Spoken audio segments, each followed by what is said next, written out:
Police say a woman who went missing in the church in Wellesley area last weekend was the victim of a homicide. The Kaylin Schlater murder trial continued here again today at the University Avenue Courthouse, where a jury heard from an undercover police officer. That officer was placed in a holding cell next to Schlater. If I had lower self-esteem, I would probably be starving myself right now. But that's exactly what is happening to other women all over this country. Defense counsel opened their case here today in the first-degree murder trial of Kaylin Schlater, accused of strangling to death Tess Richey. Their first witness, the 23-year-old accused who took the stand in his defense.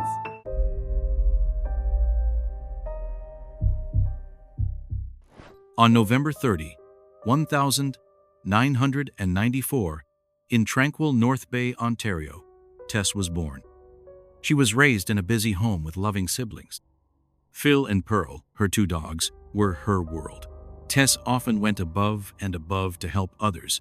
A PETA member, she was passionate about animal rights in every aspect of her life. She showed great sympathy for women and children who had been assaulted while counseling them at George Brown College.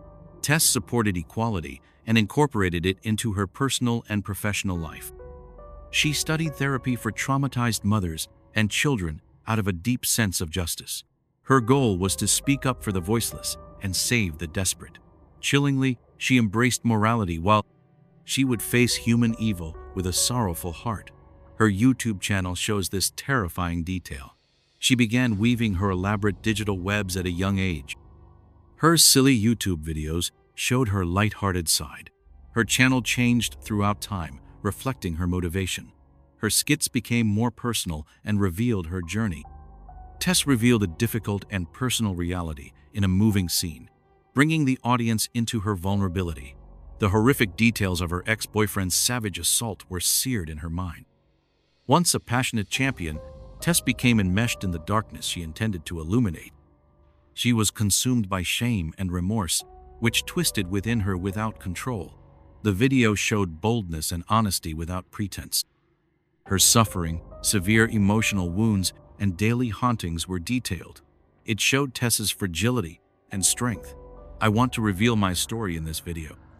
I searched everywhere, desperate to find someone who understood my agony. Now, I'm alone, confused and hurt, wondering why I gave him power. Please forgive me, family. I regret to inform. I lay frozen on the hard floor. He grabbed me by the chest, yanked me up, spat in my face, and then brutally threw me to the ground.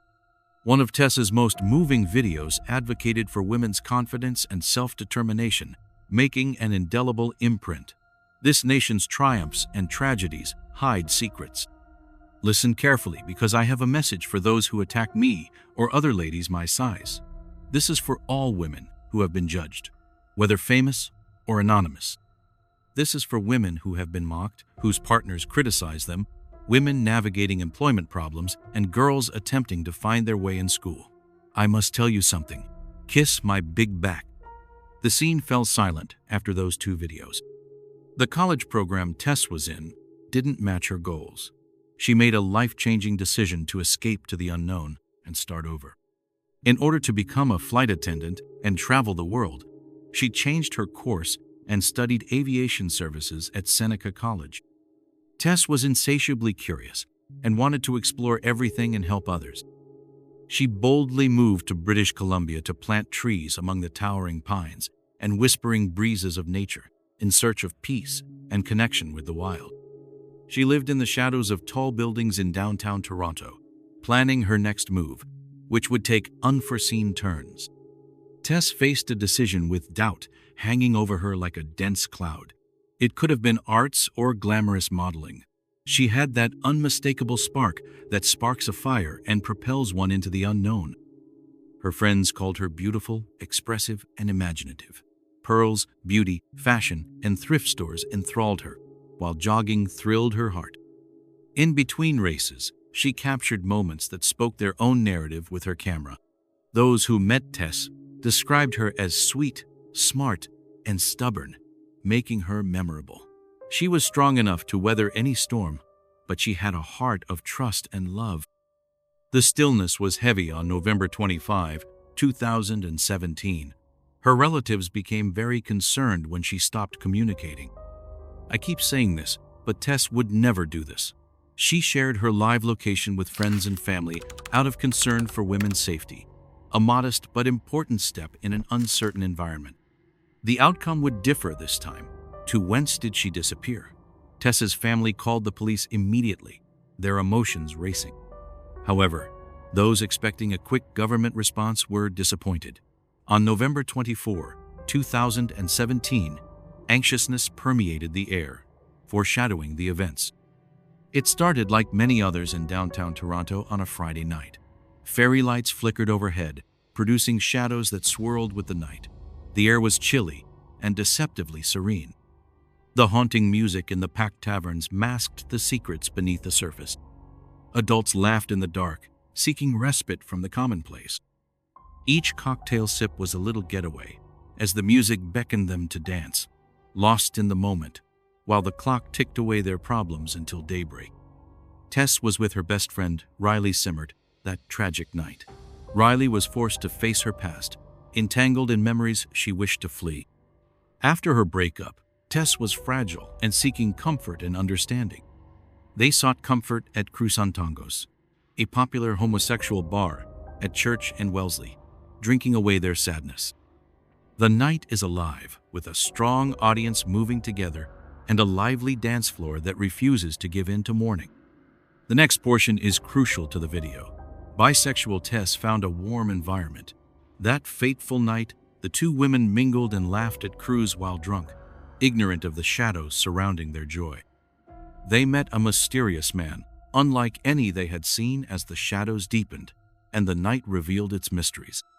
Kalen Schlatter, a bright, friendly outsider, blended into the gathering. He was bisexual but kept his identity a secret, unlike Tess, who was out. Kalen, 21, was lost, but Tess's kindness led to conversation. She spoke with Riley around 1 a.m., laughing in the night air. Riley called an Uber and disappeared into the city's shadows, leaving behind their brief meeting at Cruzantangos. A CCTV camera illuminated Dundonald Street, a calm residential area minutes from the club, about 3 a.m. In the dead of night, the pair's silhouettes moved through the shadows, unaware of the onlookers. This blurry film shows the two figures stop near a mysteriously refurbished house. They paused, considering their next move in this stressful moment. By this moment, Tess had called an Uber, which would lead to her fate with the darkness beyond the streetlights. However, Tess and Kalen entered the house's skeleton remnants covered in construction dust.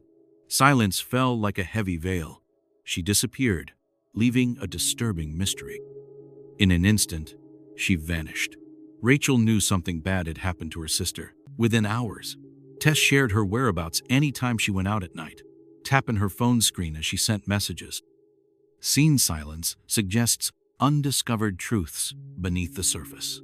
Sibling. Tess shared her whereabouts when the streets darkened, a precaution in a world where shadows carried secrets.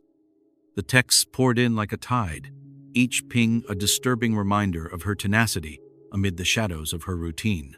Silence dominates the scene, speaking volumes. None this time. As daybreak broke, warning signs became clear. Tess never returned Rachel's urgent messages or updated her social media. The quiet was oppressive, as questions rolled in like a heavy cloud. I got chills when I realized she was on her phone 24/7. Rachel called their mother in a time of despair. Fear and a terrible discovery drove them to call the police. Assuming the police would respond quickly is a big error. Importantly, no one saw the surveillance film at that point. A gay pub with laughter and music was where she was last seen. However, she left at morning, leaving the neighborhood with an unsettling mystery. Two main theories emerged, competing for prominence in the cloud of uncertainty. Tess was immersed in the joy, possibly trying to shake off something deeper that the cops were willing to dismiss as jubilation. Second, Tess is in danger. This hypothesis naturally frightened her family the most. In a sharp contrast, Rachel and Christine stuck to their ideas while the police disagreed.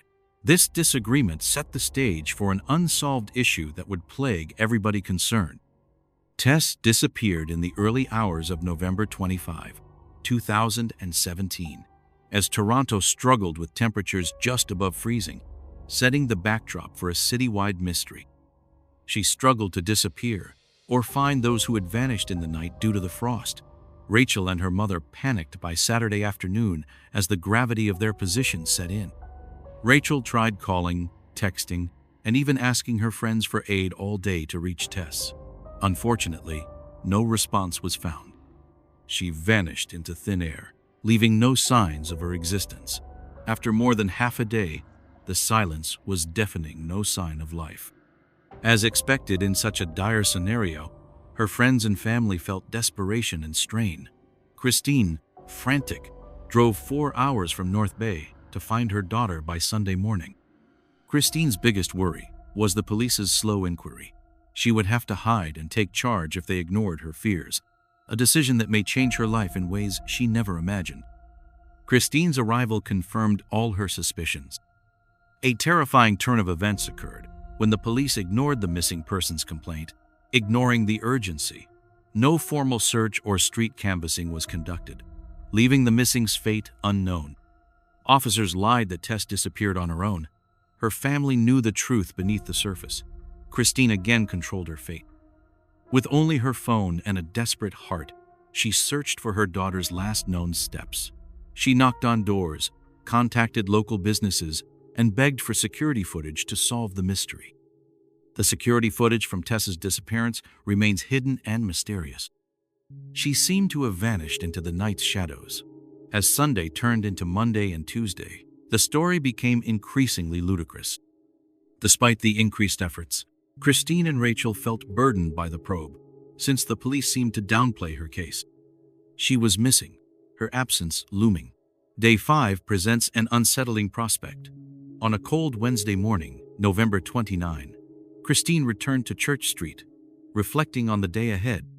Christine was unaware of the reality her instincts had told her while the surveillance tape lingered in the shadows. In her relentless search for the building site, she searched every corner, dark alley, and gloomy nook. A terrifying find awaited Tess in the murky laneway behind a house on Dundonald Street, steps from her previous sighting. With her heart racing, she approached the stairs that seemed to drop into darkness, her eyes fixed on a human-sized figure hiding at the bottom. In a heartbreaking twist, her daughter's lifeless form emerged, shattering normalcy and changing their lives forever. Finally, Tess was located. However, this revelation came at a terrible cost, showing that what had happened was the chilling result of something much more malevolent. The video reveals that her mother, not the police, found her corpse. A pair of Toronto police officers who face misconduct charges in the case of a missing woman from 2017 have had their charges dropped. Tess Richey's body was found by her mother in the Church and Wellesley area, just 40 meters from where she was reported missing 4 days earlier. Christine's significant psychological traumas make her later distress more understandable. Christine strictly followed the rules. She called authorities, frightened, to report the missing people. She called police day after day to help find the missing, but the hush lingered, as if the world had ignored the screams for rescue.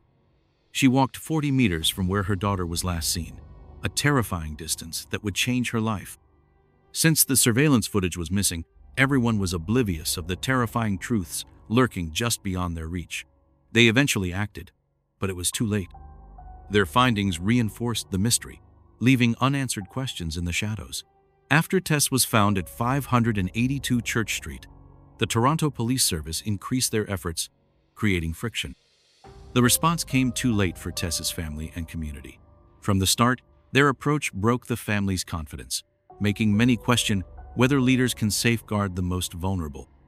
Amidst tragedy, one cannot blame the family. Police actions raised chills and raised questions. On December 1, 2017, the horrifying autopsy results showed that Tess had died from neck compression, indicating homicide. In an unexpected turn of events, the homicide squad took up the case from the police, which relieved and pleased everyone. The homicide investigation team took charge with a newfound feeling of urgency, changing the environment. They stood out for their dedication, attention, and efficiency. This video, taken the day a person of interest was named, shows the clear determination to create a task force, laying the stage for a captivating investigation. My partner visited the family today and found it warm. They got along with my crew, producing an unusual dynamic that felt like a real-life situation. About twice a week, I talk to Tess's mother. We chase every lead with fervor to make an arrest. Even if that breakthrough is just out of grasp, we keep working hard until justice is served. The public is interested in this case, and Tess was unexpectedly, a young girl was trapped in a nightmare no one should ever have to suffer. It was a difficult road that required a dedicated team and constant work. Each member and our support units worked hard on the case, and through persistence, we reached a settlement that gave us hope. As I indicated, the team and our military support forces worked hard and were lucky to succeed. 2 days earlier, the newly elected investigators found troubling hints in neighborhood surveillance film that would solve the case on December 3. Tess was with an unidentified male between 2 and 5 a.m. on the night she disappeared, according to new footage. Kaylin Schlatter was identified afterward. The police released unsettling photographs on December 10th to help solve the Kaylin mystery and ask Torontonians for help. All eyes were on Kaylin as suspicions spread. The community rallied quickly and fiercely, sensing the gravity of the situation. Kaylin emerged from the shadows before they could reach him. Here, the narrative thickens and shadows dance. Kaylin acknowledged his existence in the photos, but his eyes showed he was still holding out. Kaylin was invited to the police station for a case-solving interview by detectives. He agreed, but only with his parents there. Kaylin remained silent, citing his right to remain silent when asked to provide a formal statement upon arrival. In a shocking twist, the investigators saw this as a defiance, but they had to brace themselves before speaking. Kaylin's parents arrived at the police station with definite goals, almost rehearsed. They carried a basket of freshly made cookies to honor their son's bravery. He had been praised for his gallantry months earlier, and they wanted to remind the cops of that to soften the reality. They accidentally gave the officers the proof they sought while trying to charm the mood. A seemingly innocent deed revealed a deeper mystery as the family left the station. Officers saw Kaylin throw an empty drinks container into a garbage, unaware that it would reveal DNA evidence, a critical piece of the story. If their suspicions were correct, seizing and sending the bottle for DNA analysis may blow up the case. Semen on Tess's body suggested a dark truth. If the beverage bottle DNA matched the evidence, they may find her killer. Kaylin Schlatter seemed mysterious, and his life was distinguished by occurrences that captivated many. Complex facts about his life invite scrutiny and discussion. He appeared to the officers like a kind Samaritan rather than a shady character. He became famous for saving a man who had been hammered outside his family home months before Tess's death. Kaylin determinedly repelled the attacker. In the confusion, they called the police and gave the victim first assistance, acting like heroes. His parents proudly called him nice, respectful, and well-mannered at home. Instead, his friends called him lovely, funny, and unusual.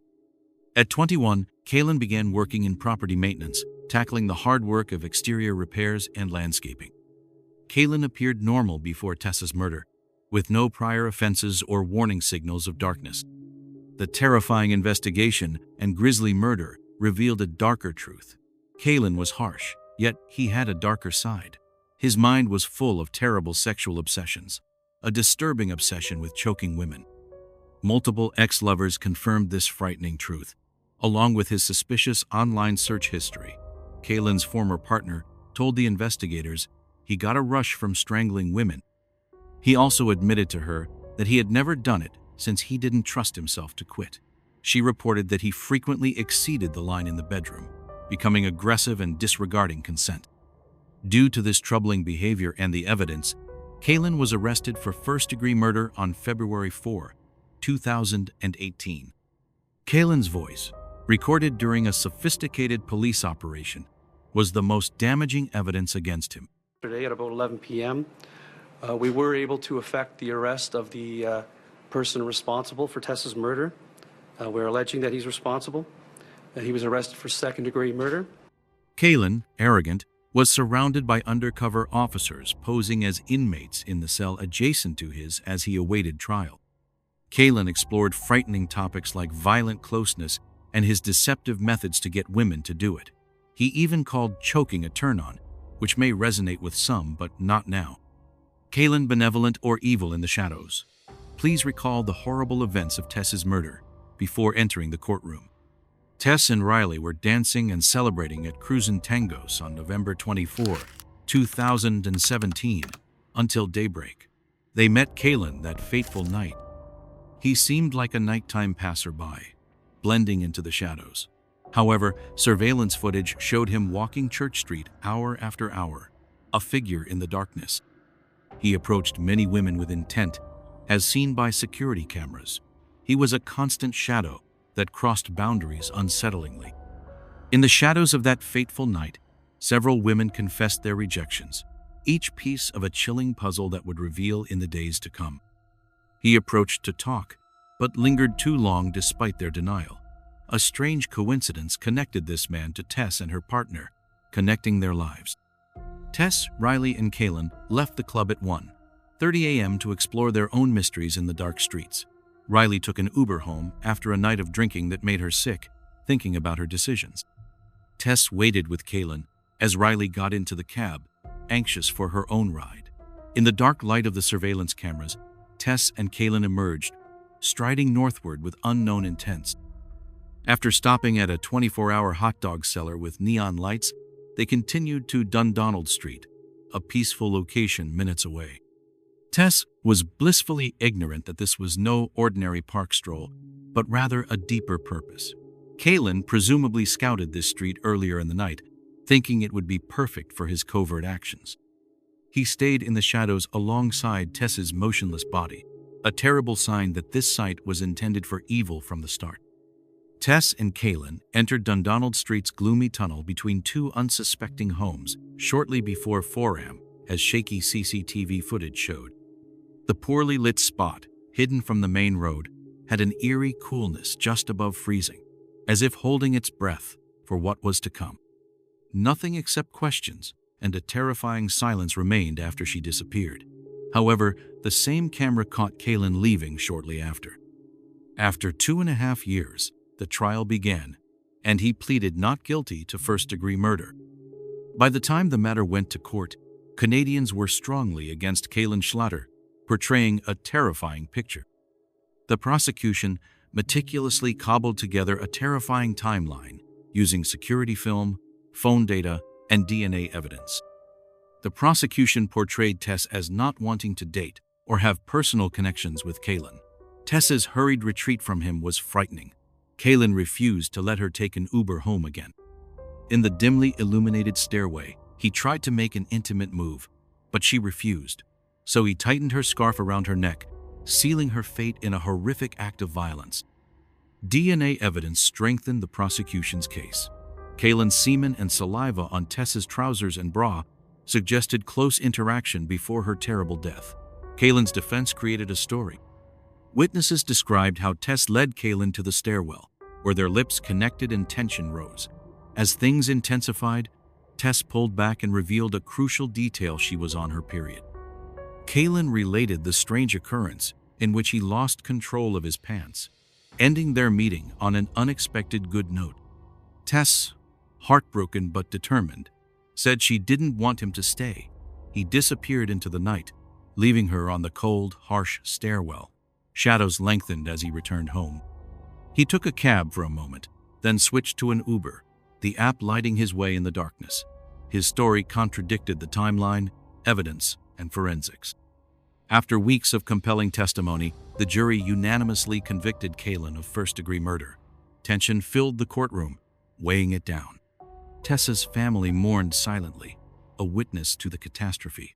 He knew what he was taking, and it did not deter him in any way, shape, or form, because he is a monster.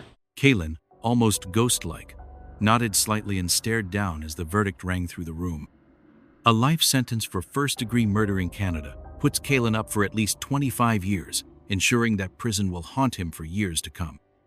From then on, Kalin was a predator, murderer, and freak, and deservedly so. It's amazing, right? Despite the strong trial evidence, Kaylen denied murdering Tess. His denial is nearly terrifying. It's staggering that anyone would accept Kaylen's denial of Tess's murder. The world now sees him as a monster, a figure of horror. He stands still, tears flowing down his cheeks, eyes closed as if to blot out the world. Tess's relatives shared Christine's grief after finding her daughter's corpse in the stairway. The original police probe exacerbated the case's distress. Justice finally risen from the shadows. His absence from the streets ensures no one else falls victim to his harmful ways, which is a comfort. Never, I'll guarantee that. Tess died fighting a shadowy beast. The beast was caught. After Tess's terrible murder, the neighborhood was incensed and heartbroken. In this compelling story, the Toronto police were criticized for their disputed case handling. Tess was reported missing immediately, but her lifeless body was found 40 meters from where she was last seen on video. After 4 excruciating days, her mother discovered the reality authorities had neglected. Although her body was hidden for 4 days, no one noticed. The spotlight was infuriating. In the face of public criticism, the Toronto police began an internal case management review. Officials had to formally apologize to the Richey family following a major mistake. By then, the damage was done. The case already inflamed women. Tess's death sparked a movement for safer public spaces, better police response, and awareness of men's violence against women. This was an incredibly quick hearing today. It lasted less than 10 minutes. And the reason for that is the 2 officers involved were able to come to an agreement with prosecutors on a settlement. This case is unsettling because of Tess's pre-murder flicks. She had freely expressed her dread of violence, especially from trusted people. And when it happened, it was devastating. Her fear haunted her for years, eventually bringing her down in a horrible twist of fate. Silence carries uncertainty. However, a glimmer of hope longs for a positive outcome. This tale offers hope. Kaylen, who hurled Tess into the abyss, now finds himself trapped in the darkness he created. He's doomed to pay for his actions. Kaylen may have gained a temporary respite from control, but it could lead to a lifetime of uncertainty. Farewell, as today's story concludes. Thanks for coming today. Your presence is appreciated. Reflect on this case and share your thoughts before leaving. Expect another video in a few days or a week till we meet again. Stay updated. Meanwhile, take care of yourselves and each other, and stay curious.